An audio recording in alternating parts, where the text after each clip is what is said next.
ब्रह्म ऋषि देवराहा बाबा जी ने प्रयाग में इन्हें पुस्तकों को प्रसाद प्रहलाद रूप में अपने दर्शनार्थियों को अक्सर देते थे। वह कहते थे, ब्रह्मचारी जी मेरी आत्मा है, ये पुस्तकें अनमोल हैं और अपार ज्ञान की भंडार है। इसके अलावा भी महाराज जी ने अनेक पुस्तकें लिखी। 5 खंडों में प्रकाशित चैतन्य चरितावली एक अत्यंत ही भक्तिपूर्ण एवं भावुक ग्रंथ है।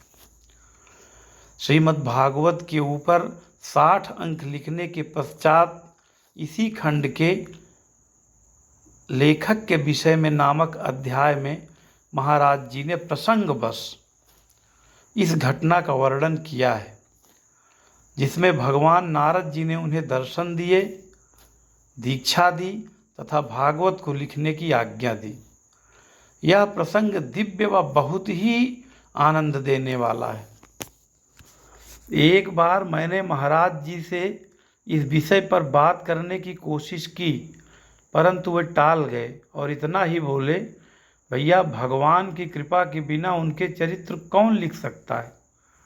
इस अध्याय का वह प्रसंग मैं नीचे उद्धृत कर रहा हूँ। सूत जी शौनक आदि ऋषियों को जनलोक में कथा सुना रहे हैं। वे कह रहे हैं, अपने परम गुरु भगवान व्यास की आज्ञा शिरोधार्य करके मुनियों, मैं आप सबको कथा सुनाने यहाँ चला आया। तब तक पृथ्वी पर सर्वत्र कलयुग का प्रभाव छा गया। जब तक कलि के 5 सहस्र वर्ष नहीं हुए थे, तब तक इतना अधर्म नहीं था। अब के लोग अर्थपरायण हो गए, प्रभावशाली कोई उत्पन्न ही नहीं होता। राजा नष्ट हो गए, लोग 8 प्रहर अन्न की चिंता में व्यस्त रहने लगे।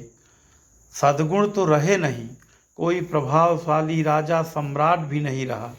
सभी शासक बनने की धुन में गुट बनाने लगे।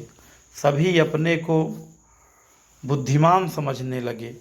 संस्कृत देववाणी का पठन पाठन छूट गया। सभी विदेशी भाषा पढ़ने में अपना गौरव मानने लगे।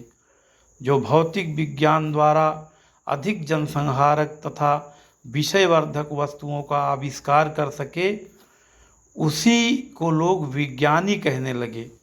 भगवत चर्चा की ओर से लोग परांगमुख हो गए। तब मुझे बड़ी चिंता हुई कि भागवत धर्मों का कैसे अस्तित्व रहेगा, भागवती कथाओं का कैसे प्रचार होगा। सब लोग उपन्यासों की कल्पित दूषित कहानियों को पढ़ने में ही लगे रहेंगे तो उनका कल्याण कैसे होगा।